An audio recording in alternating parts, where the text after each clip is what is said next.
je suis allé faire quelques photos de cascade il n'y a pas longtemps, et je voulais vous montrer rapidement quelques styles qu'on pourrait donner à cette photo. Mais avant, très rapidement, puisqu'on me le demande souvent ça, 2 mots vite fait sur la technique de prise de vue, sur le matos que j'ai utilisé pour cette photo. Alors pour le boîtier, c'est un Canon 5D4, pour l'optique c'est un Canon 70-200 f2.8.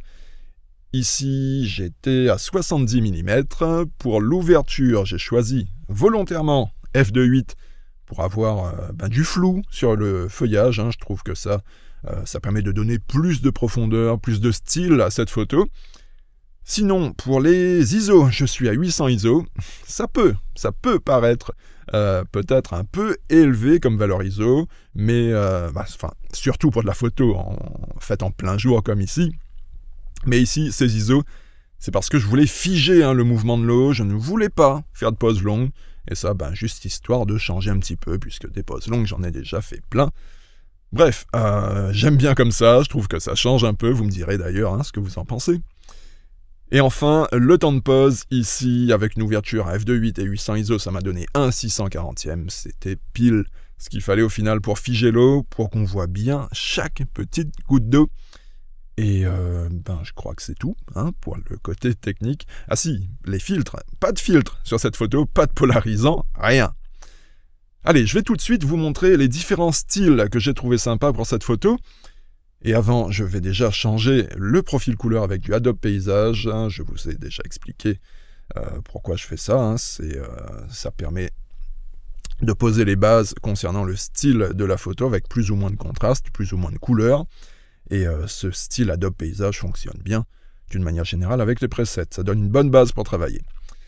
Ok, donc j'avais déjà testé le preset 8 du pack 1. J'aime vraiment bien l'ambiance que ça donne à cette photo. Et ça, si on ajoute aussi un petit vignetage, ça va donner un petit mood, une ambiance bien sympa. Je vais partir sur un vignetage moyen, pas trop fort, pas trop léger non plus. Donc ça, c'est bien. Ça permet, ce vignetage, de focaliser davantage le regard sur la cascade. C'est nickel.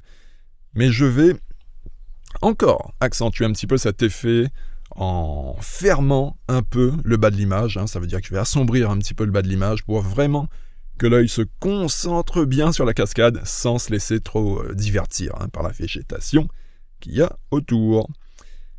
Ok, donc là, ça me plaît bien comme ça. Je trouve la photo beaucoup plus stylée maintenant.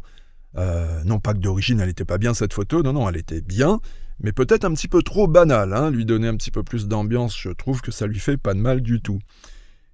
Il y avait aussi un autre preset qui fonctionnait bien lors de mes tests, c'est le preset 21 du pack 3, avec des rouges ici plus marqués, et des teintes froides également dans les zones claires. Je trouve que ce duo-là fonctionne très bien ensemble, ça crée un chouette contraste, c'est créatif comme traitement. Donc lui, perso, je le trouvais vraiment pas mal. Alors, il y avait aussi un autre preset que j'aimais bien, c'est le preset 48, qui donne des jaunes très chauds, une petite dominante magenta dans les zones sombres. Je trouve bien stylé comme rendu.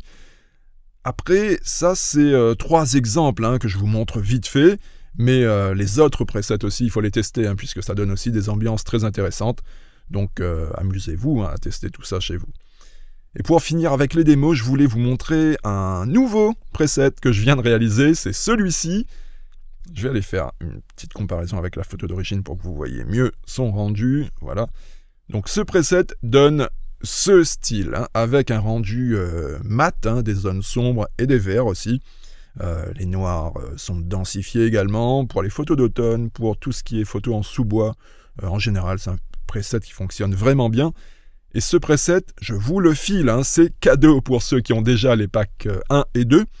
Ce nouveau preset viendra donc en fait compléter votre collection. Vous m'envoyez un petit message et je vous envoie ce nouveau preset. Et pour ceux qui n'ont pas encore mes presets, ce nouveau preset bonus, je l'ai intégré dans le pack 1 et 2, ce qui fait au final un pack de non pas 20 presets, mais 21 presets, donc de quoi largement couvrir pas mal de situations. Allez, c'est tout bon, amusez-vous bien avec vos photos d'automne, c'est la saison, faut en profiter. Et moi je vous dis à très bientôt, bye bye.